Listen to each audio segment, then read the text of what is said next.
Sri Lanka is just 2 weeks away from the 2015 parliamentary elections. Let's now have a listen to views expressed by political candidates and others ahead of the polls. I must remind you that we can be satisfied with the present status of the country. We believe that the new government will create jobs, reduce the cost of living and ensure that the people can live freely. I must also remind you that the United National Party was able to put a stop to fraud, corruption, waste and thievery, something that other governments failed to do. We tried our best to nab the rogues. They did some things during this time period. Massive tasks were undertaken, not only in the 100 days, but in 35 days.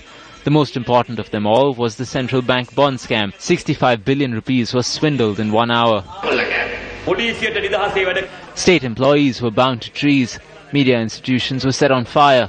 Lasantha Vikramatunga, who was critical of the government, was killed. The world looked at us as if we were an uncivilized nation.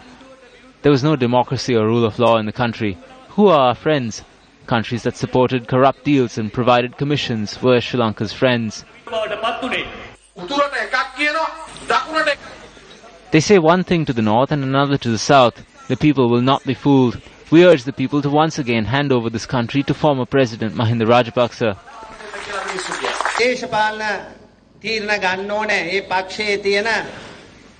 Political decisions need to be made based on the party's honest version of the country.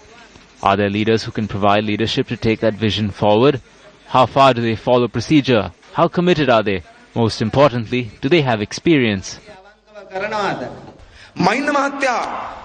After Mahinda was made chairman of the SLFP, he did not engage in politics with the clergy, the medics, the teachers, the farmers and the labourers.